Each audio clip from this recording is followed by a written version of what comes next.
The Arctic. It's one of the most unforgiving places on Earth. A vast, white wilderness, crushing ice, bone-chilling winds. This is a realm where nature makes the rules, and survival is a prize earned every single day. But it's also a place of profound mystery, holding secrets locked away beneath its frozen surface. And sometimes, those secrets refuse to stay buried.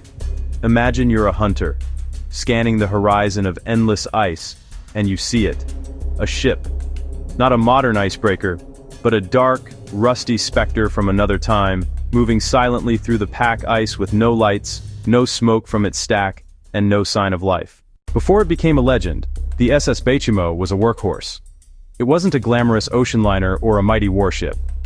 It was a rugged, dependable cargo steamer built for a tough job. Launched in 1914 from a shipyard in Sweden, it was originally named the Ångermanelfen. Built with a steel hull, reinforced for ice-choked waters. About 230 feet long, powered by a triple-expansion steam engine that gave it a steady, if not speedy pace. It first served German interests in the Baltic. After World War I, it was handed to Great Britain. In 1921, the Hudson's Bay Company acquired her, renamed her Baychimo, and sent her to one of the planet's hardest routes. She visited isolated trading posts across the Northwest Territories, Victoria Island, a lifeline for trappers and Inuit communities. Each season was a race against time.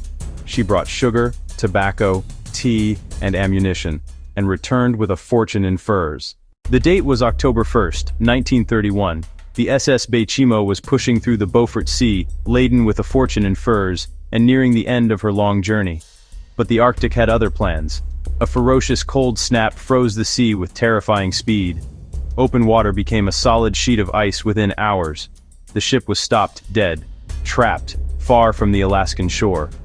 Captain John Cornwell and 36 seasoned men held steady. They waited, ready to push at the first break. But the pressure mounted. The ship groaned and creaked. Days turned to weeks. Winter had them. 2 planes airlifted 22 to safety. Cornwell and 14 refused to abandon ship and cargo. They built a hut on the ice to survive the winter. A speck of humanity in a frozen wilderness. They rationed food and kept constant watch. The Baychimo seemed unmovable. Then came a storm of historic proportions. For 3 days, the blizzard raged. Visibility, 0. Temperatures plummeted. They huddled and prayed. When it broke, they dug out. And the ship was gone. In its place, shattered ice. Days later, an Inuit hunter brought astonishing news. He had seen their ship miles away. Skeptical, they followed. There it was, 45 miles from where they'd left her.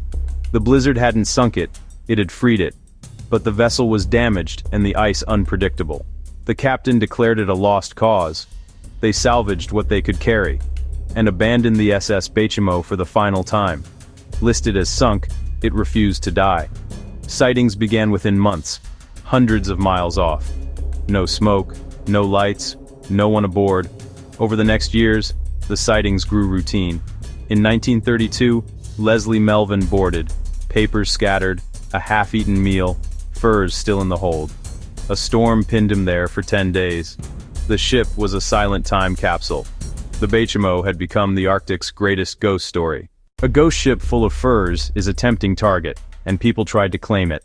Salvage rights, valuable cargo, board it, tow it, take it home. But the Baychimo was elusive and resilient. The Arctic itself seemed to keep it free.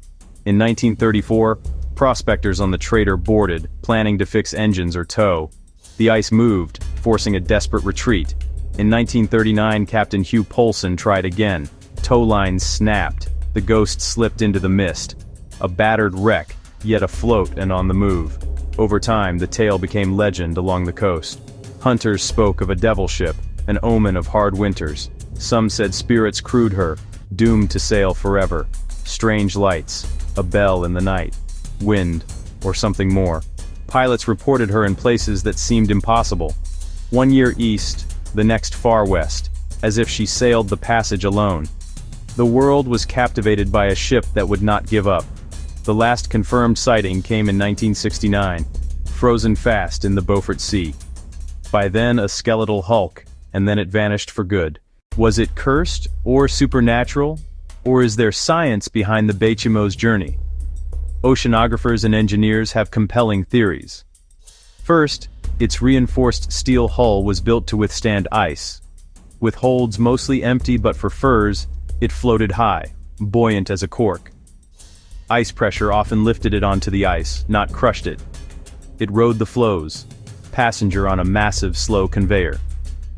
Then, the Beaufort Gyre, a vast clockwise current north of Alaska and Canada.